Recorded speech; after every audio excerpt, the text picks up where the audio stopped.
Hello and welcome to the Modern Romantic Podcast, where we celebrate and inspire romanticism through passionate people doing incredible things. Hi, I'm an art fiend because I have bought so much art in the past 2 weeks. Hi, I'm Trey, and I'm joined by a fellow art fiend, Emily. Hi, Emily. That's right. I eat art for breakfast. What a tasty Rembrandt. Mm. Oh, I feel like I just killed part of your soul. poor Rembrandt. He's rolling in his grave. Well, my apologies. No, none needed. It's interesting because I've been thinking about doing some kind of online outlet for the art that I do, Mhm. and I've been exploring a few things. And one of the things recently, because I've been working on a lot of glass art, Hmm. so making like some kind of foray into the online world. So we'll see what happens there. Otherwise, how about you? What's artful in your life? Well, this past weekend there was a pop-up Geek and Sundry festival that was here. Okay. So I went out to find some just fantasy pieces or pieces that would fit in the house. Wanted something a little bit different. I bought some laser cut wood pieces to put in the house. A nice little fox and a thing of Celtic runes Okay. to put up in the house. And then I bought from an artist from the UK. I will not share his name because his name isn't exactly PC to share with right now. Sorry. All Um, right. but on Instagram, and I'm happy to share the details later on. But Okay. just for sake of PC. Okay. Uh, but anyway, so bought some pieces from him, and they should be here in about 3 weeks. Okay. Um, we have an amazing artist here with us today that I would love to introduce. We have muralist and artist Jenny Vyas here with us today from Chicago, which is my hometown. So I'm very excited to talk art and Chicago with you. Welcome to the show, Jenny. Thank you. Yay! Anyway, Hooray. love all this art chat. I don't get to ever observe, so I'm really excited to hear this part of it. Oh, yeah. Yeah. Yeah, Story, are you in Chicago right now? I am. Well, right now I'm in the suburbs. I'm at my parents' house, but yeah, I live in Okay. Chicago. Yeah, Valid, close enough. yeah. It's all But Chicago when you're this is how you outside see of. all my the childhood stuff. Those are Oh, my. yeah. That's my Okay. vision board from 15 years. I was gonna Oh, ask about that. wow. Yeah, it's like these post-it notes, and then every time something comes to life, like I put a check mark on it. And I was looking at it today, and there's quite a bit of, yeah, a lot of check marks. Just love it to Oh, see. cool. Were you able to add any check marks? I will now because there are two new, really big, ambitious goals this year. So I'm really excited to kind of add those on there. There are big ones on there that I still haven't hit. So I feel like it was a good reminder today. I was just observing it right before this. And it's a good reminder to kind of revisit some of the things that I'm big on keeping promises to ourselves. And Mm. Mhm. I think it's like such an important part of building your own character when you fail, even on the smallest promises. And so I was looking at, and there are some small promises that I haven't kept, and the big ones obviously haven't. It hasn't led to the big ones because of it. So it's kind of nice to see those dots connect as well. Yeah. Well, and that makes it more intentional. Like you're not just Yeah, letting it happen as it happens. You're going out there and pursuing it. yeah. I mean, it's all completely intentional. I mean, this is like if one thing my art journey has taught me is the intentions. The heavier the intentions, the real your journey is. And because your focus and everything that you do, your effort, everything aligns in that direction. It's really wonderful because you literally pool all your resources and making something happen. And to me, that happens a little bit more when I put it in writing. And I don't do this in my apartment, which I'm really I was thinking about it today in the city that I need to find a wall like this. And even in my art studio, these little post it notes. Yeah, even if it's like on the back of a door or something where you can at least, Well, I just a door built a you little actually close. yeah, I just built like a corkboard wall at Yeah. my studio. So I was just thinking, I'm like, I'm just gonna start putting on some post-it notes on there, some goals. That's such a great idea. Yeah, I just should speaking do it that out there in too. the universe. I feel like the universe knows then that hey, I need to need your help to make this happen. Well, and it keeps it like more in the forefront of your mind. Yeah, I mean, that's another thing. It keeps me kind of like really like attached to that desire, that dream, that goal, and turn it into an actionable item Mhm. until I see it in front of me, reminding me at all times. When I was here, I was really doing that a lot more, spending a lot more time here. But now that I'm not here as much, I think I need more reminders in my apartment and Right. all. And I become that post-it lady. The whole house is covered in Right, post-it. it's like everywhere. I'm like, I could be in a post-it commercial. Like, how do you make your dreams come true? It's all post-its. If you're listening, 3M. I know, right? I need a lot of Mhm. sponsorships. I need post-it. I need golden paints. I need Jacquard ink that I use. Mm. Ooh. Pens to write on the Post-its. Pens would be amazing, like Mhm. 0.5 ballpoint pens only. Yeah. I mean, the Be 0.5 specific. whatever ink pens. Yeah, Mhm. I like a very fine tip point, Me too. right? So I do have to ask, you had said that you're wanting to put these into your apartment. So, what are, if you can share with us, what's one goal that you have for yourself that you're planning on putting onto that board? This year, Yeah. I want to do a solo show outside of Chicago. All my solo shows have been in Chicago to date, and so my first solo show will be outside of Chicago, and I'm aiming for New York, so that will go on there. Oh yeah. Very ambitious Yes. goal because I have a presence here, I have relationships here, I have professional connections here, tons and tons. And New York will be a new base. While I have a presence there through my fan base, I don't have a professional base built yet. So I'm really excited to challenge myself and host a show there. I self-produce all my shows, and I have a very, very grand vision for this. This is technically my 10-year anniversary of when I started painting, and so that's what I want to do with this show. It's a very ambitious show with the stories that I want to tell. But Okay. that's up on the wall. That's an awesome goal. Thank I you. love it. Thank Dream you. big.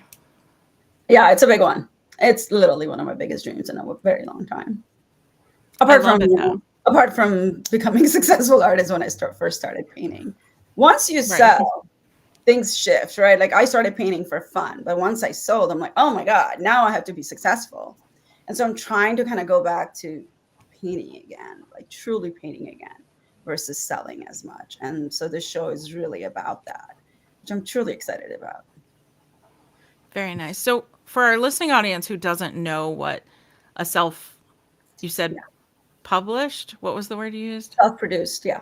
Produced. That's right. Sorry. What does that mean compared to like another like a gallery Sure. produced or So whatever? with a gallery show, one, it's a very, like for me, I feel like gallery shows are very almost sterile because the white walls, while it looks cool, it's all great because it lets the art shine. It does create this little stuffy atmosphere where you're Yeah. not coming together to have these deeply meaningful conversations. Although my art shows are very open hearted. So I Mhm. feel like that audience that I've garnered over the last 10 years truly comes there to connect. And it's a very beautiful evening. However, for me, the when I produce it in like a restaurant or like a larger space, um, I just feel like everybody's coming together for an evening of celebration of life and art more so than coming to an art show. And so that is a vision I had for myself. And I think like when you self-produce, everybody has their own vision. And when you have this confinement of a gallery space, which is still beautiful because I still like doing those shows, but the purpose of that is a little bit different. Then this show is not truly just about meeting collectors. It's really about meeting like souls on the same wavelength, which is very important to me. And that's what I mean when I say self-produced shows, because I get to control that end vision. Oh, interesting. Do you have any shows going on right now? I do have, I'm part of a group show. It's called In Her Eyes. I have a piece there. So this Okay. year I'm doing things a little bit differently. I am testing. I mean, I'm not sure if whoever watches this, I like to paint large. So I really enjoy large scale work. And I have been kind of not had the opportunity to fail as much on large scale work because it's commissioned for a lot of times. Uh, And I want to create a lot of opportunity to fail this year, because I think true learnings happen when you create room for that. And so I decided to create a lot of small scale studies where I get to experiment different stories, different, concepts, and then whatever stands out from there, and create iterations of that, and then build upon that, and then paint that large piece for the show. So this year, I painted one such piece. It's called Rupture, and that is part of the In Her Eyes show. It's a study. It's my first study of this year. And so I'm really excited. I'm about to do two more, and to see where it takes me, and because I think, like, once I see it painted, it's a whole different story when I see a vision of it, even if I digitally sketch it. Once I see it on canvas, if I don't feel the impact of it, and if it's done, and if it's finished, I truly feel like collectors can feel that. Like, if I'm not in it, those pieces just don't sell. It's like so bizarre, and they could be beautiful, but something in them is missing on my end. Those just don't end up selling. So this year I'm taking a different approach. I'm going to paint what I truly want to paint, which means I'm going to paint all these smaller studies, that, not that I don't want to paint those, but I want to see if they're as impactful on canvas as they are in my heart, inside of me. Yeah. And I want to go back, because you said that you were excited to fail on certain of those things, which is not a common, like, mindset that we have, especially as being artists. I feel like a lot of times, myself included, we try to be perfectionists. So how did you come to have this mindset of being excited to fail? So when I started, I'm an accidental artist. I'm an accidental muralist. I always say that because I started painting from this really dark place and from grief. And I really just was painting to share stories that healed, that connected us. It turned into a story of connection, with the universe, because now it's like, oh, now I get it. We are all connected. There's a through line. And there's this collective pain, collective grief, collective joy that we can all feel. But when I first started, I was like 10 years ago, it feels like I was a child back then, right? And just like, I had a lot of opportunity to fail because I wasn't a professional artist, right? Like, I wasn't selling work. I didn't start with the intention to sell. So the audience was just me. And if I didn't like something, I could just start over. I could just toss it. I don't get a lot of room to do that right now, because I'm committed to shows. I'm committed to commissioned work. And so that opportunity to create work just for the fun of it, and actually say, no, I'm not so sure if I like this. If I present a concept to a client and they love it, I don't have the room 4 months later to say, hey, I've outgrown this. They're sold, they're attached, I am painting it. Whereas me as an artist, and I'm sure you guys can attest to this, I think we grow up, and every day is a new day. Every month is a new inspiration. So for me, I want that malleability. I want that ability to just shift my growth and my vision as I go, and be able to fail forward. And I don't get to do that when it's pre-sold work or sold work. That's so refreshing to hear. Fail forward. Somebody clip that. Yeah, please. I know. I've already got it. I'm I sure got it. Well, I mean, what a marvelous concept. To have this perspective of failing forward, I think sets you up so much better as an artist. Yeah. So how cool. And another thing is that you talked about a couple of spaces of putting it up in a restaurant, putting it up in some of these spaces where truly I would not have conceived of an art show to exist. So does that kind of play into the theme of connection that you were referring to, or what attracts you to these more unconventional spaces? I mean, my whole journey has been so unconventional. I come from a background of marketing, so I took a very different path as an artist. When I started my Instagram, I didn't post anything. I was just consuming art at the time, not knowing I was going to be an artist. But I had made a promise to myself that I won't post anything until I felt there was something substantial to talk about. And once I found art, I was able to kind of like really share that journey. It was really beautiful to be able to offer something, because I take that very seriously. Every post I take it seriously. What do I have to offer, and what do I get in return out of this, right? Because it's a two-way street, and it's like that is sustainability to me. That is social sustainability to me. Um, and so when I started painting, I came from an approach of marketing. I wanted to take avenues that were so unconventional, get in front of people, because I didn't want to wait 15, 20 years to get out there. So I took opportunities, like I painted live at a nightclub. I painted live at restaurants. I painted live at events that private events people were having for the first year. That's cool I though. did live Yeah. painting residencies, which was so uncomfortable, but I came up with this. I refined my process as I went. And it Hmm. was like being Mhm. in school and being paid to be in school, right? Like it was such a wonderful experience because I'm like, this is how cool is this? I'm getting paid. And at the time it was like $300, but to an artist who's literally starting off from nothing was such a gift that someone's willing to pay me for my creativity while I get to just entertain people, right? And that, I think, like it was such a beautiful experience for people because I am very open. I can like I engaged with everybody. I invite conversations. I talk about my process. I talk about the inspiration behind my work because I feel, and every artist has their own process. My process is pretty open. If I have a deep emotion and people question it, I am happy to share where that inspiration comes from. And most of the time, there is that direct connection with that collector, with that piece. And then I just feel like every piece of I've painted is for that collector because nobody can connect to that story better than they can, not even me. And it's like such a wonderful experience. And I started to experience that because I was willing to go out in these spaces that were so uncomfortable. But it also put me in public eye quite a bit. I mean, by the end of the first year, people would come up to me and say, "You're everywhere."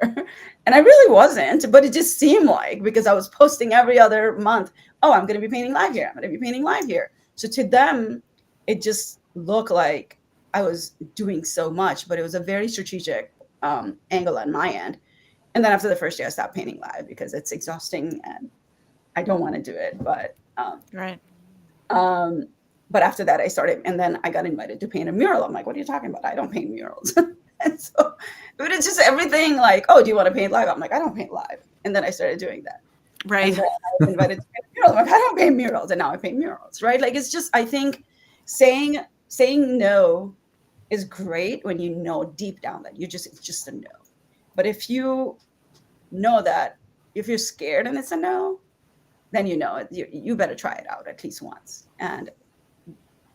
And that's usually like the gut feeling that I go by. I'm like, is it a true hard no, or am I just scared? And if I'm scared, I'm going to try it out. See, I'm forgetting which guest, but we had someone recently who said um, that she doesn't say no to things because she knows that that is the thing that's going to help her grow, and Sure. so she's learned to embrace the feeling of no and to Yeah. kind of like go with it.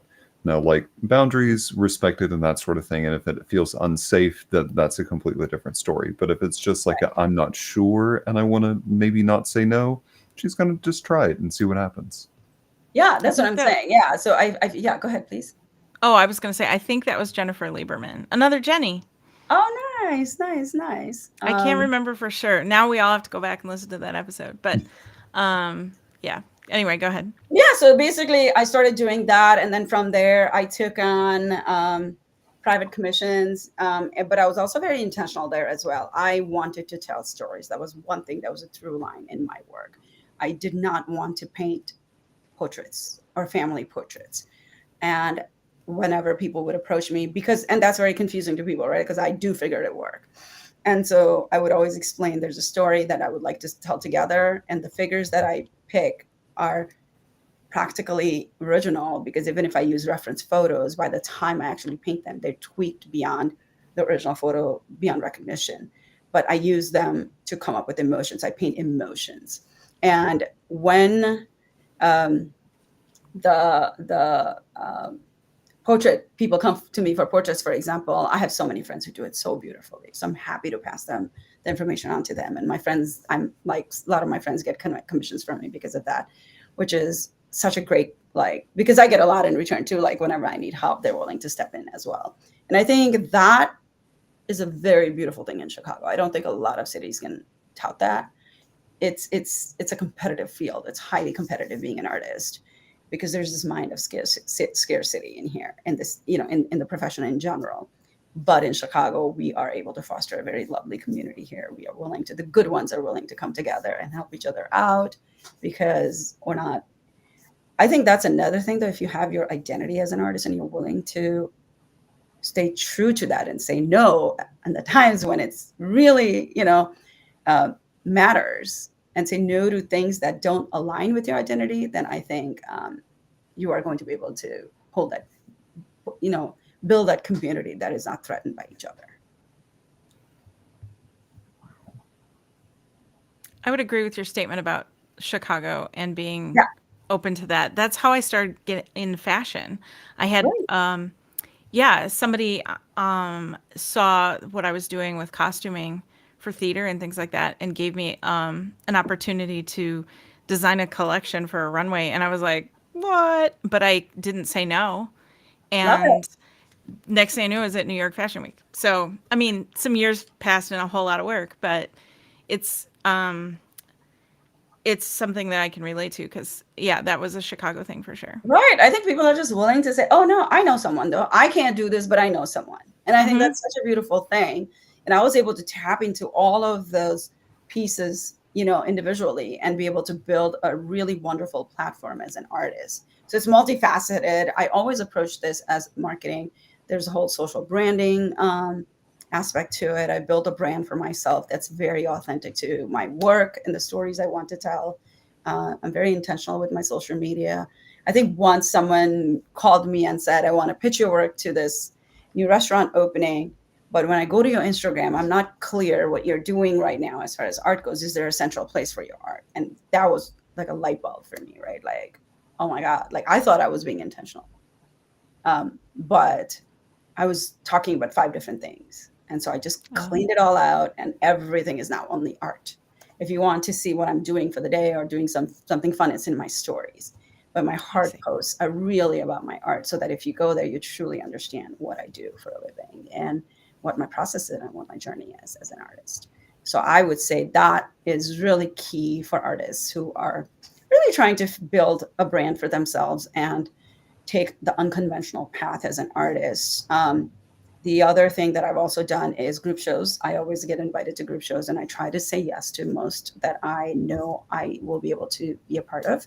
And then I haven't done small shows in a long time, so I'm very excited. I just got invited to almost like an underground gallery shows. I'm very, very excited Cool. about that. I'm actually canceling a trip because of that, because I want to attend it. And should be just, it should be very informal. I haven't had one of those in a while, and Nice. I'll probably have a couple of pieces there. So I just feel like building that community is key. This is a very lonely, lonely world. And you can't do this alone. And if you have friends and community that you can tap into, like it's going to take you so far. We have a comment in the chat that says Jenny's art is all about her truth, courage, motion, energy, and expressing her heart and stories. Oh, thank you. That's something I noticed about your website and your social media, is there is a certain energy there, and it brings an excitement, but also it draws you in. And I really like that about it. Yeah. Thank you. Regardless of the topic that you're addressing when you paint, or what you're doing there, the whole thing has this kind of, I would say, consistent energy. Oh, thank you. Yeah. I mean, I hope so, because now I feel like more so than ever, people say that before they see my signature, they know it's my work, which is such a lovely compliment. I just painted a mural in Cincinnati, and someone from Columbus, someone who attended the soft opening of the restaurant, mentioned that, oh, this reminds me of the work of this artist whose mural I saw in Columbus, Ohio. And the restaurant owner said, that is her. This is her work. That's so cool. Compliment. Yeah, and it's lovely that people just know that it is my work. The thing for me, and please tell me if I'm incorrect on this, but I kept noticing that eyes in particular were done in a very particular way. Yeah. Is that intentional? And if so, can you talk to us a little bit that about is that? literally one of the questions I ask my clients.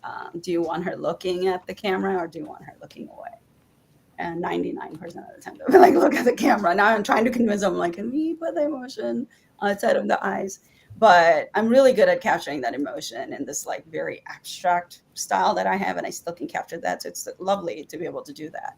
But yeah, it's very, very intentional. We talk about emotions first, and then I will sketch that for hours if I need to, or days, in order to get these. Like there's this piece that I just painted that I just mentioned earlier, Rupture.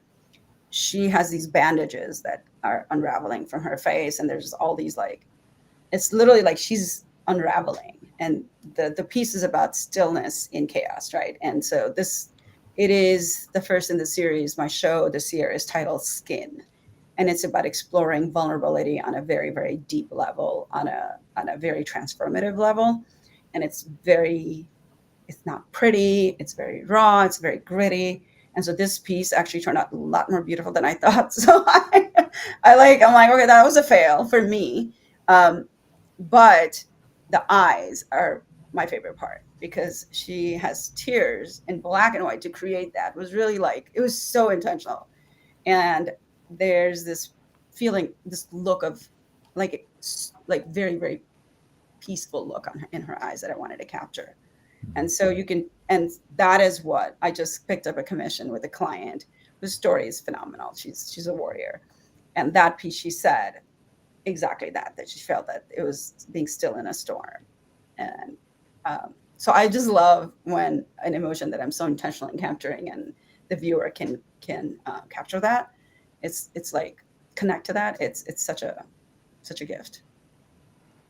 How do you connect to such emotions? Because like the stillness in a storm is like, as an abstract concept, like I can wrap my head around it, but I don't Yeah. necessarily always know what that feels like.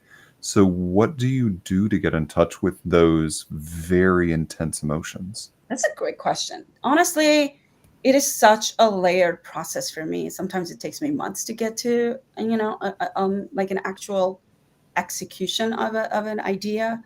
I will have an emotion. I wanted this. Rupture was about, so Skin, the show entirely is about coming apart and then coming together. And how do I do that through paintings without being like obvious, right? Like, because my work is very metaphorical, and I want people to still be able to insert their stories in there. So these are like just titles essentially, and I want them to write their whole paragraph, their whole book behind it. And so how do I leave room for interpretation, for their stories to come in there, and also share these emotions that are not just mine? It's stories I've heard from people, books I've read, things that I feel. And so it's really, really hard to explain how to get from point A to point B, for example. Like, for example, there's a new concept that I've been thinking about. I have no idea how I'm going to execute it, but and when we're younger, time is dense because we're trying to understand ourselves. We're trying to live life. We're trying to not get our heart broken. We're trying to not break hearts. It's just so much happening. And so time is so dense. And as we age, I think we're starting to take things out of, the equation that we don't want in our life. I think time becomes a little less dense and a little more like delicate, a little more transparent. So how do I capture that in a piece? So I'm seeing like almost this accordion thing happening, right? And so that's really how my brain works. And then I have no idea how I'm going to put it in a painting, but I think this is going to be a phenomenal piece if I can make it happen, because I can't stop thinking about it. Like, that's what happens. I'll dream about it. I'll obsess over it. It's a madness. But I can't. I've been thinking about this timepiece for almost a month now. I still don't know how I'm going to put it on paper. And sometimes it's just a matter of going to the canvas and testing it out, or going to Photoshop and testing it out, and then see what happens. And then it'll be multiple layers of iterations, and going to bed and then seeing somebody's piece, or seeing a movie, or I'm like, oh my God, I got it. So I think it's just so many things that come together with it. Sometimes a song could ignite a piece. Sometimes someone's personal story could ignite a piece. Sometimes I need to, share my heartbroken, my stories in there. Sometimes I need to talk about me. Put it That's on. relatable. Yes. What were you going to say, Trey? I was agreeing with that, but I also wanted to kind of highlight that You talk about iteration. Yeah. And Emily, this question is also going to be for you. Look, Emily, just kidding. I'm never ready for this, but go on. Well, when you think to pieces that you've created, either like works that you've like photos that you've taken or garments you've constructed, or Jenny, for you, pieces that you've kind of iterated on, or these concepts, um, that is something that's kind of new to me. So what does your iteration process look like I mean, for? I do a lot of concept work digitally. Some of it cannot be done digitally. Like any of the ink work that I do, any of the abstractions that I do, I cannot do it unless I take it to paper or canvas. But the figurative parts, I do like to sketch everything out digitally. So I'll either do it in Photoshop or Procreate or on paper, and then bring it into Photoshop and then tweak it around a little bit. I've been trying to use ChatGPT. It sucks. It literally can never get me in a single vision that I mean, I could tell it to 30 times and it won't do it. And then it just kicks me out and says, you're done. I give up on trying. it. Yeah, it literally is like, you're using too much energy. Like, you're done. So I feel like, yeah, that's my process of iteration. These studies that I'm talking about are going to be iterations, and hopefully I'll be able to share that at the show and show the different iterations, because I don't think I've ever shared the background behind each piece of how I land there. I think it would be wonderful to explain somehow on paper how I landed on this concept. Was that the same question for me too? Yeah, like what does your iteration process look like? For photography, for what?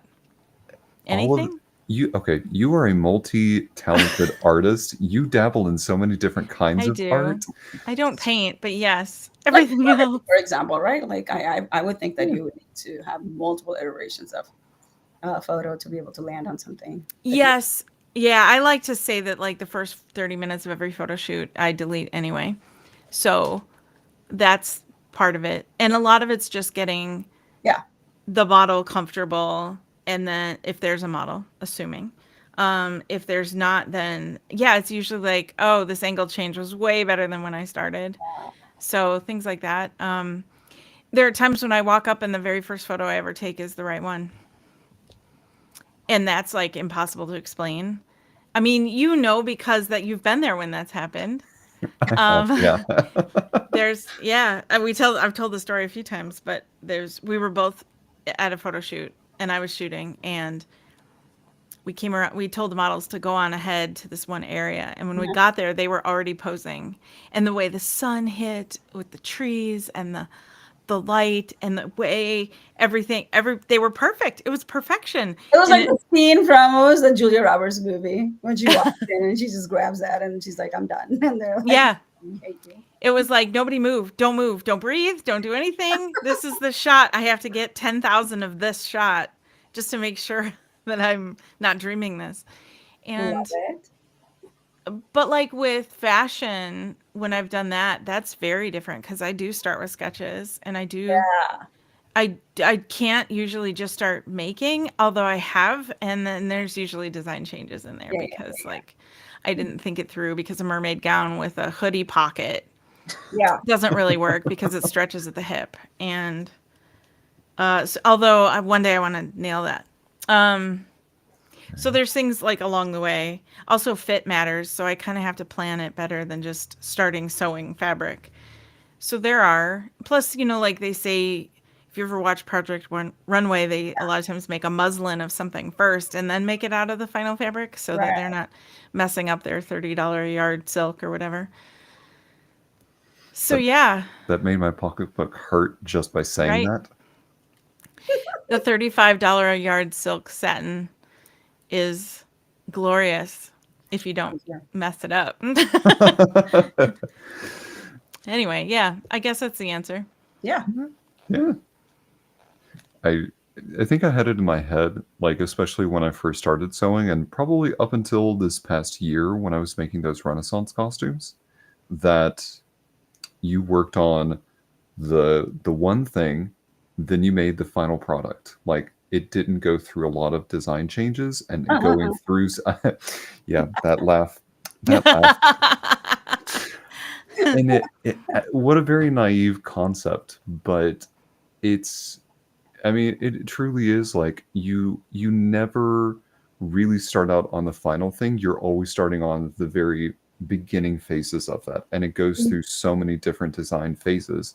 So for those recovering perfectionists out there, the three designs that you have currently going on, or the three whatever, that's normal, and that's part of the process. But wouldn't you say too that like if you're really an artist, you're open-minded to those changes Yeah. and to the natural organic I guess adjustments that you need to make. I also don't think artists are, I, at least personally, am never done with a piece. I never have an endpoint. Commissions are a beautiful way to have an endpoint. So that is what gives me that, like, oh my God, walk away. It's done because the client asked for this. But if it's something coming out of the studio that's personal, I'm never happy. And a lot of times when I'm not emotionally happy with it, I'll price it accordingly. Everyone asks me how I price things.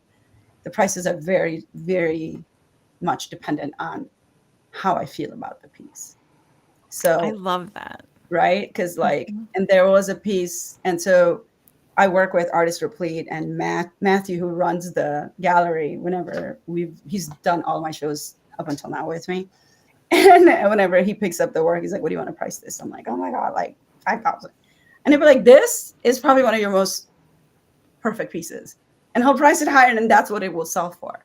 So sometimes you need that third party to really price work. So I advise artists not to price their work because it's not always accurate, because you could have had a crappy night of sleep and you're going to price everything low, and you could feel really unbelievably beautiful and together and might price something super high. So I feel like you should let others, like who are experts in the field, also help you out in pricing work. Yes. Yes, exactly. I'm going Right? to clip that because I also work in a place that has an art gallery attached.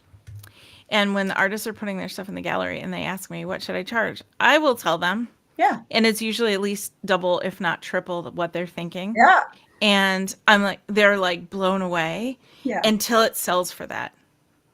Like one lady made jewelry and she marked it all down half of what it was originally going to sell it for. And I went, oh, like it hurts my soul Yeah. that you're doing this. And she said, no, I just feel like this area, this is what I need to price it. And then like not long after, she sold like 6 pieces in one day. And I was like, you mark it back up. I mean, yeah, exactly. Yeah. I feel like anytime, my policy up until now has been, if something doesn't sell, raise the price next year. Because I just know that over time that piece is going to be worth way more. Stuff that doesn't sell, I truly believe will accrue. And I've proven this to myself time and again. Thank you for saying this. No, Okay. I truly believe that. So I never, like, stuff that doesn't sell, I put it away. I give it a lot of love in my studio. I put it away, store it, but then it will randomly one day sell for the price you didn't think it would originally. And it's a very beautiful gift to yourself. So I always say, don't despair, because work could sell 5 years from now and you'll be shocked that that piece that you would have sold for that price back then, you are now worth this much. It's sold at this price, even if you painted it 5 years ago. So I always say, like, hold on to the work. Just don't give it away. There is no clearance. There's no, I never do clearance. There are no sales. I don't negotiate. There's no negotiation. That's my new policy, by the way, this year for commissions. If a client wants to negotiate even $100, I'm out. Because it's not really about the discount at that point. It really becomes about control in the end, like who has the upper hand. And I think that is a very big lesson you have to learn as an artist, as a creative, because you're an entrepreneur. Ultimately, if someone doesn't value your price for what it is, I think you're going to have struggles in that commission. And this has proven, it has never. I was about to ask that. It has never been incorrect on my end. Never. Really? Yeah. So it ends up being a control thing? Oh, 100%. 100%. Wow. You don't have autonomy. It's tough. It's tough. it's those clients who don't question a single thing and just say, I came to you, you are the expert, help create something really magical. I can play, and really true magic happens after the piece is finished for me.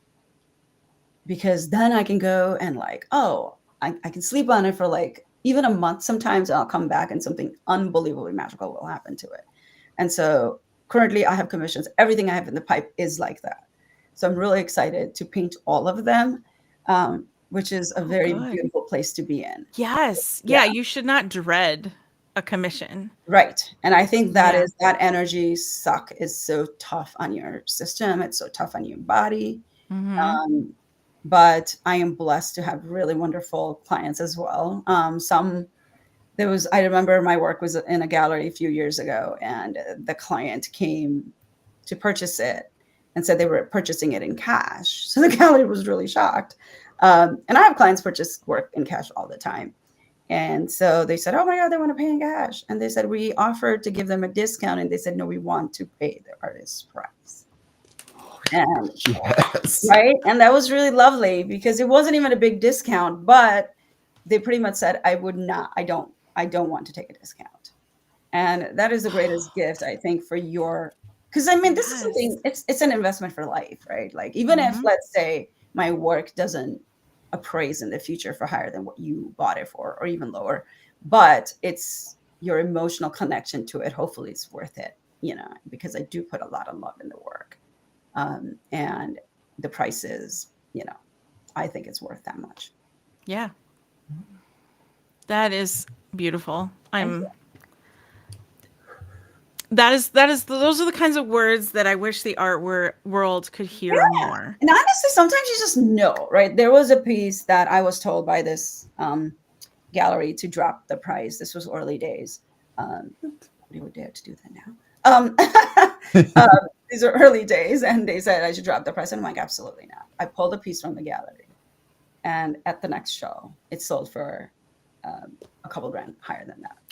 And that collector commissioned me to do another piece, much larger piece. Yes. Yes. I was so blown away by the story that was told in that piece, because I knew it was that powerful. And I said, it is not for the collector who said that this piece should be priced lower. Because I think there's this, I don't know, there's this weird attachment to price. There's a weird connection with price and the size of a piece, right? Mm-hmm. Not the emotion and the love that went into a piece. So I think once collectors get to know their artists, sometimes the smaller pieces, because mine are so rare, are probably going to be worth more in the future, because I don't paint small works. And when I do, it is so much fun and so much love that goes into that small piece. Like Rupture was just absolutely like 48 hours of just only painting that piece. Right. And they know that about you. So they know, the collectors do. Yeah. Like I follow do have small works like that. So when I release small works, I get so excited. Even if they don't sell, I just get excited to release small works. Yeah. Where do you think, like, I'm listening to this and I'm enjoying hearing your confidence in this. And I know you're well practiced at this now. You are like a career artist and you are well versed at what you do. But where do you think, like, were you ever not confident? And Oh my God. if so, like, where did that come from, or how did that build for you? I mean, imposter syndrome, I talk about it all the time. I've written about it, and that is my highest performing post ever, because people connect with it so beautifully. I think we all struggle with that.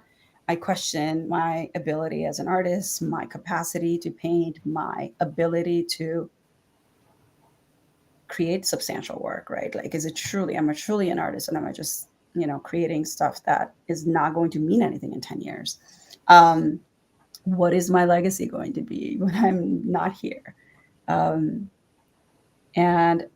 it's a daily struggle. I think you only win by actually telling yourself, no, you are the real thing, right? Like, and it's a daily practice for me, because there are some days that are tougher than today. You're catching me on a good day, thank God. But there are some days when you can talk to me, I'm like, oh my God, this sucks. I think I should go become an actor, which would suck more. but then the imposter in me thinks that I would be better at being an actor sometimes, right? Isn't that crazy? Yeah, or a writer, Yeah. which is like wild because I don't know. I mean, not that I wouldn't be good at either of those things, because now I know the ability of starting something from nothing, and what I've done out of it is a very beautiful testimony to what you're capable of. My journey started from grief, like I said, and it's like grief is a very powerful stimulant to not do anything or do everything. Hmm. Grief can be so seductive because it can harm, like the power of holding you down in this place of guilt. That sorrow is your identity, and if you don't stay in that space, the loss that you are the grief that you're experiencing from the loss will no longer be reversed unless you stay in the space of pain. And it's a Oh. right, like, and that to me was kind of a turning point in my moment of grief, and I wanted to take control and take charge of that, because we all have that moment where we're going through heartbreak, loss, extreme pain, that one day suddenly comes and you're like, I'm okay. I think I'm okay. Like, you know what I mean? And it's like this, it feels overnight. Like success is what, 7 years in the making, happens overnight, right? Just like that, grief can ensnare you for years or months or days. And then suddenly you wake up one day and you're like, I'm okay. Because I think you take Wow. charge. And for me, the work that comes from that place was so beautiful. So now I know that if I choose something, I will be good at it. I will be successful at it, because we're all mad here. And if you know how to harness your madness in the right way, in the right direction, I think magic can happen. Can we just get a That's standing just ovation? yeah. Can we just put, Yeah. do you do group therapy? What's your Right, what's your going rate?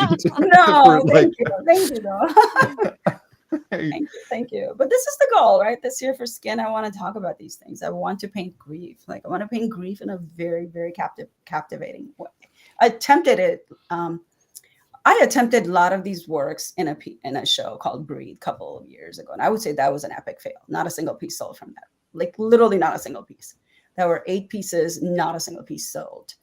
And I also did not display them long, because when nothing sells at a show, I think it's a sign that you have to kind of go back home and restart. And so that was it was also, I was going through a lot that year. So it was just a year of major transitions and making some decisions that I like really had to make, that changed things for me forever with some people. And that show, I think, was, now when I look at it, it was such an amateur attempt at what I want to do with Skin this year. So I'm really excited, because that show was called Breathe, and I couldn't breathe that year at all. And so I was trying to paint something that I wasn't feeling at all. Like, I was suffocating that entire year. But I'm really excited to paint Skin, because it's going to be about really just shedding everything.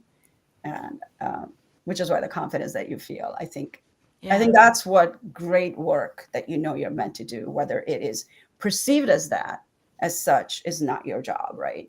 But creating work that is great, that feels great to you, I think is so liberating. And so that the confidence from that is just unparalleled. Agreed. Jenny, can please make an app. Please make an app of Jennyisms and just have like Let's Oh my daily, God. like a You're daily like, affirmations thing. You're the third person who used the word Jennyism. That's adorable. No, but someday I'll host. I have this vision for a podcast, so we'll see. It's a sit-down talk show sort of a situation. So I'm very excited to hopefully embark upon that sometime this year. I would love to see that. I've been fairly engaged in running my brother's gym for the past couple of years, helping them build it, kind of like to build the base from the ground up, because of my marketing background. And like I said, once I get sucked into something, I get so deep. And so I am literally peeling myself out of it. My brother is peeling me out of it. So getting back full-time into art this year is going to be just lovely. And I've already painted more this year alone than I painted in the last 2 years. I'm excited. Oh, awesome. Yeah, because that's good to hear. Yeah, I just finished a 14-foot painting, which is just wonderful. It was probably my most detailed work I've ever painted. Is that the one in the mural in Cincinnati? No. So the murals everyone's always like, why do murals only take 2 days? Well, because walls don't absorb paint, right? Like it's so easy to paint on wall. The correction is one coat of paint with a roller and you're ready to go. With a canvas, there's not that much room to forgive. Like if you need to redo something, you literally have to either sand it down a lot of times or repaint it, and covering up black is unforgiving on canvas versus a wall. It's so easy. Like repainting a wall is so easy. So when I paint murals, I am in, like, I call it beast mode because I just go ham. 2.5 days, I'm out. Because I also don't want to be there for too long. I want to be out of that space. I also, like, I don't know if you guys have heard of flow state. I kind of go in flow state a lot when I paint murals. And I don't like to break that state. So I always have assistants who are willing to kind of duke it out for 17 hours with me. Our last night is always like 3-4 a.m. in the morning. We are barely walking, barely. Oh, Yeah, that's a lot of time. Yeah, I mean, we'll do 12 to 15 hours easily each day. It's beautiful work. It's just get into such a zone, and when we look back, we're like so giddy from it. It's like literally it's a hive that lasts for at least 24 hours.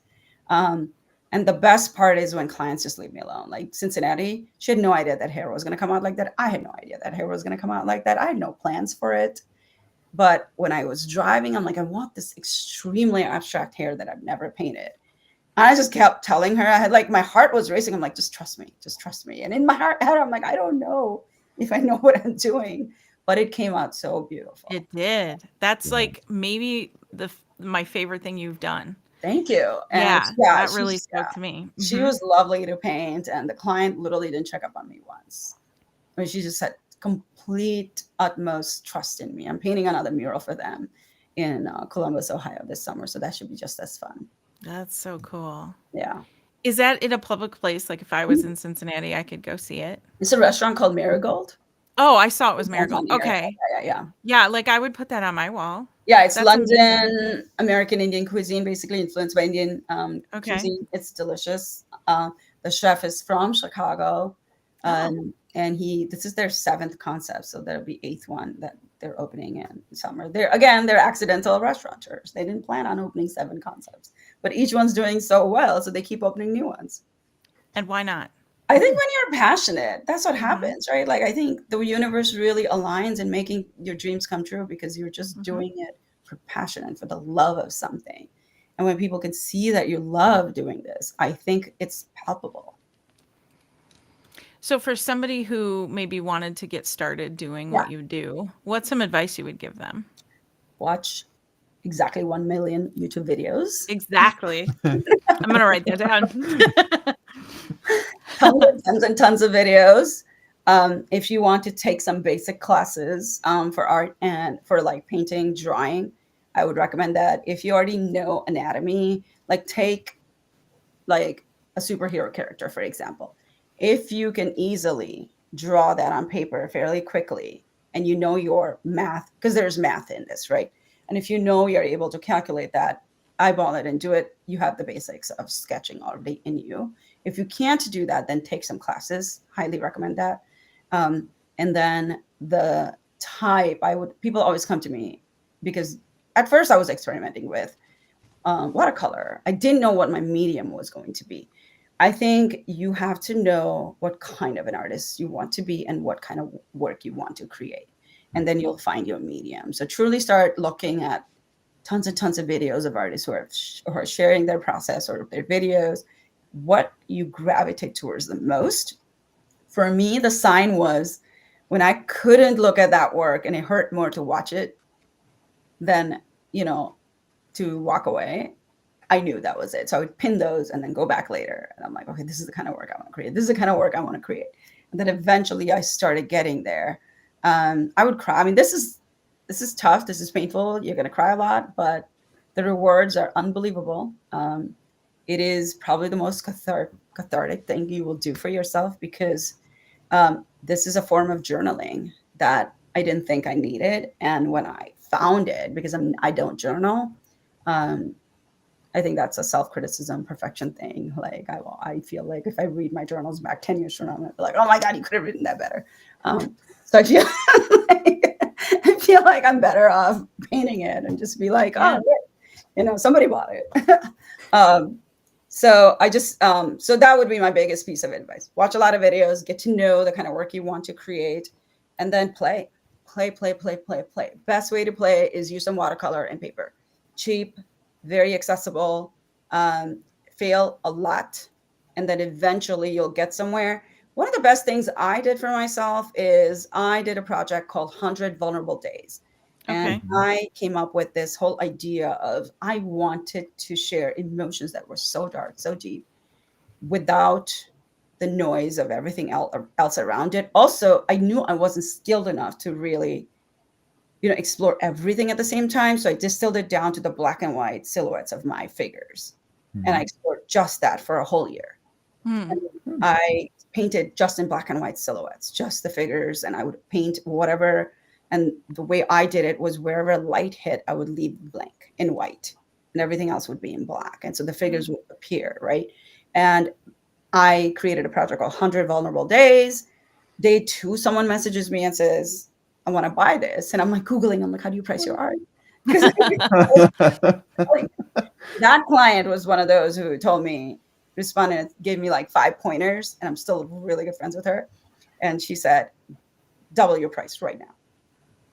And she said, I'm going to almost triple it. And it was the best compliment someone would give me, because I did do that. And I think I always say that's another thing to artists. Whatever you think you're worth worth way more than even me. Just know that from me. Whatever you think you're worth more than that. And then so fail a lot, commit to a project like for about 100 days. You'll be so shocked how good you are like by day 20. Oh, And yeah. It was like the best thing I could have done.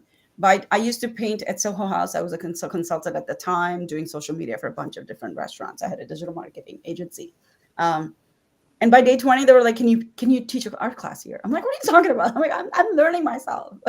I'm teaching myself.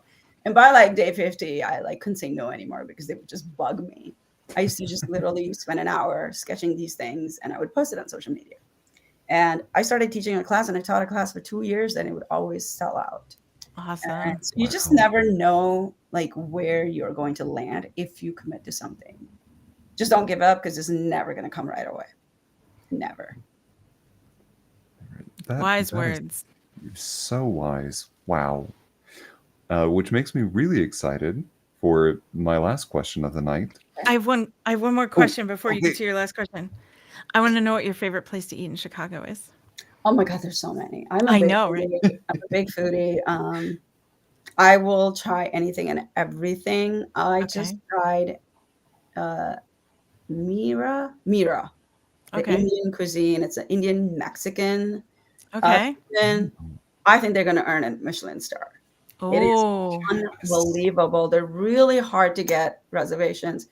And I come from, like, I always say, I'm like, I don't want to go out Indian food, because my mama cooks really lovely food. It's unbelievable. I was blown away. Every dish is so well prepared. It is very, very unique. It's just delicious. Highly recommend that. So that's one place I love going to. I don't really have a favorite place, to be honest. I end up a lot at like I love Lyra, the Greek place. Mm-hmm. I do love for sushi. I order in a lot from Kai Sushi, KAI. Okay. Is a small little mom and pop sushi place in River North. I think they probably know my name. I'm like, oh, you are Jenny, because I order from them at least once a week, and it's so delicious. It's very clean, simple sushi, very affordable for the quality of sushi you get. And then I would have to say Rue, because I have a mural there, but it's elevated Indian cuisine. It's also takes Indian cuisine on a whole another level that, as an Indian, you wouldn't, like, if you have a traditional Indian palate, like my parents probably wouldn't appreciate it as much, but if you have an elevated palate, it's absolutely delicious. So don't go in thinking it's traditional Indian food, because you'll be surprised, because there are some dishes in there that are so creative. Ooh. Yeah, that's intriguing. Yeah. Thank you. You're welcome. All right, Trey, sorry.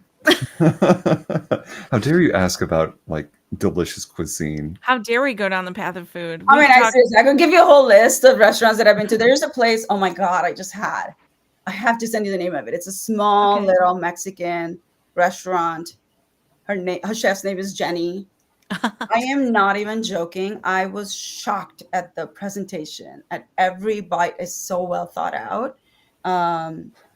It starts with a B. I'll send you the name. Okay, yeah, please I know do. the name because I would love to share here. I would love to Maybe you try guys it. can put it in the show notes or something. But it is beautiful. Yeah. It's like absolutely mind blowing. So Archer in our chat was saying, I'm making reservations now. Oh my God, yes! Yeah. Hi, Arturo. Last question I have for you, Jenny. Yes. You are able to have lunch with anyone in the world, alive or dead. Who is sitting on the opposite side of you? It would have to be Maya Angelou. Oh, Good great choice. answer. Yes. I think I would like cry. I would like beg for another hour and another hour. I consume her words on a daily basis because she's just such a wise and such a lovely soul. I love that was such a quick answer for you too. Oh, I know. I mean, That's- it's like that it's a was no so contest. good. It's a no contest for me. Yeah, that's amazing. I've thought That's- about this quite a bit because I'm like, oh my God, there's so many people, but she, I think, would be on top. Mm-hmm. She is. This has been me the entire night, just clapping like standing I feel like- ovations. I don't want to stop, but we've already been No. talking an hour, and Oh maybe we'll my just have to have you come back. We'll just sit and Please. Happy do this to, again. happy to. I think once I'm in the throes of my show, Skin, happy to come back and talk about it because I think Let's this do is that. going to be a transformative year. And Yeah. yeah, it's Yeah, like let's do it's it. going to be physically transformative too for me because it's tackling some things that are super dark, and I'm like, it's a dark show, which I'm also very excited about. My darkest show so far was called Awaken. Very beautiful work, but the theme behind it was really understanding and making friends with your demons. And that work, the entire collection sold. And I didn't think it would sell and there's a whole audience for it. So I'm very excited to go dark again this year. Everyone's so excited when I say I'm going dark again. And like my friends are like, oh my God. It is exciting. So yeah. Mm-hmm. Jenny, your perspective on art is, and really just on life, is so refreshing to have. So when I say that I truly see you having so much success this year, I mean, you already know that it's being spoken you. into existence. Your vision board from a couple years back even speaks to that. You will continue to have so much success. Thank you. I'm terrified, but thank you. Yes. And now we have homework. Go make a vision board with Post-its on a wall. Mhm. Everybody, go do it. Yeah. There. I have assigned homework again. Yes. For our listening audience and our viewing audience, you can also keep up with Jenny on her website at jennyvyas.com. That's JENNYVYAS.com, and her Instagram at Jenny Vyas. Thank you so much for being on the podcast with us, Thank Jenny. you. Thank you. This was lovely meeting both of you. We're going to have to meet up. You're in Chicago, right? I'm in Minnesota, but I grew up near Chicago. Okay. You guys ever come to Chicago? If I'm ever in Minnesota, do. I'll pick you up. But when you guys come to Chicago, we have to meet up. We do. Yes. Of course. My family still lives down This there. was lovely. Both of you, thank you so much. Really, really beautiful questions. This felt very comfortable and very, very, it's like a community. Oh, that's good to hear. Thank you. Yeah. I had a great time too. I also love like reading about your story of how you guys came together with this idea. And I think it's beautiful. Thank you. Thank you. Well, as we close this episode out, we want to thank you for tuning in to the Modern Romantic Podcast. You can find more behind-the-scenes content on Patreon. Just look for us at TheModRom or on our website at themodrom.com. As we close this episode out, one last question for you all. What is your brand? Thanks.